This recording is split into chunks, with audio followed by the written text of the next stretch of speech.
மாத்தி யோசிச்சேங்க.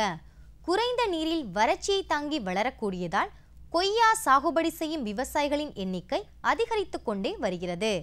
மேலும் மக்களின் விருப்பமான பழங்களில் ஒன்றான கொய்யாவிற்கு சந்தையில் என்றுமே நல்ல வரவேற்பு கிடைக்கிறது. கொய்யாவிற்கு சந்தையில் நல்ல விலை கிடைப்பதால் விவசாயிகளுக்கு அதிக வருவாய் ஈட்டி வருகின்றனர். அந்த வகையில் கொய்யா சாகுபடி செய்து பயனடைந்த சேலம் மாவட்டம் காளியாகோவில் புதூர் கிராம வேளாண்மையாளர் எஸ். சுப்பிரமணியம் அவர்கள் தரும் செய்திகள்.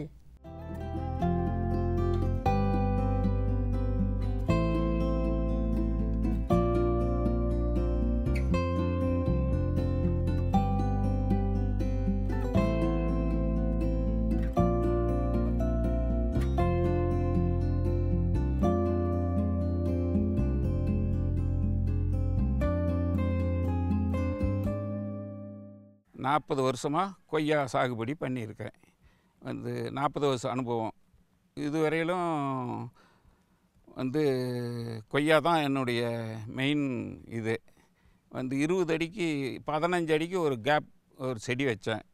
அது 20 அடிக்கு ஒன்று வைக்கணும். இப்போ என்னுடைய கருத்து 20 அடிக்கு நிறையா கேப் வச்சோம்னா நல்லாயிருக்கும் காத்தோட்டம். அதே மாதிரி தொழு உரம் தான் போடணும். கவாத்து ஒரு 60 நாளைக்கு ஒருக்கா 40 நாளைக்கு ஒருக்கா கவாத்து எடுக்கணும் செடிக்கு. கேவிக்கேவை செடி வாங்கியாந்து தான் நட்டேன். அதாவது லக்னோ 49 சிகப்பு கொய்யா 2 ரகம் வச்சுருக்கேன் தோட்டத்தில்.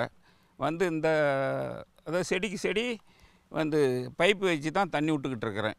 செடி எல்லா என்ன மண்ணுலேயும் வரும். எந்த மண் வளமாக இருந்தாலும் செடி கொய்யா வரும். 2 வருஷத்தில் ஈல்டுக்கு வந்துடும். காப்புக்கு 2 வருஷத்தில் ஈல்டுக்கு வந்தாக்க வருஷம் 360 நாளும் காப்பு இருக்கும். அதாவது ஒரு 3 வருஷத்தில் அதிகமாக 3 மாதம் அதிகமாக இருக்கும் காப்பு. மற்றெல்லாம் ரெகுலராக இருக்கும். தண்ணி விட்டு தான் செடி நடணும். செடி நட்ட பின்னால் வாரத்தில் ஒரு தண்ணி செடிக்கு கொய்யாவுக்கு தண்ணி கட்டணும். அது வளர வளர தண்ணி உரம் போடணும், தண்ணி விடணும். செடிக்கு இது தொழு உரம், மாட்டு தொழு உரம் தாங்க போடணும். கவாத்து பண்ணி நானே தான் இந்த 2.5 ஏக்கர் இருக்குது. இப்போ கொய்யா 2.5 ஏக்கராகவும் நானே தான் தண்ணி விட்டுக்கிறேன், நானே தான் பார்த்துக்கிறேன். ஆளுங்க பறிக்கிறதுக்கும் கவாத்து எடுக்கிறதுக்கு மட்டும் ஆளுங்க. மற்றபடி நானே தான் விவசாயத்தை பார்த்துக்கிறேன். வாரத்தில் ஒரு தண்ணி பாய்ச்சா போதும். மருந்து அடிக்கிறதும் அப்படி தாங்க. ப்ரொப்பனாபாஸும் அஸ்பெட் பவுடரும் தான் வெள்ளை பூச்சிக்கு கண்ட்ரோல் ஆகுது.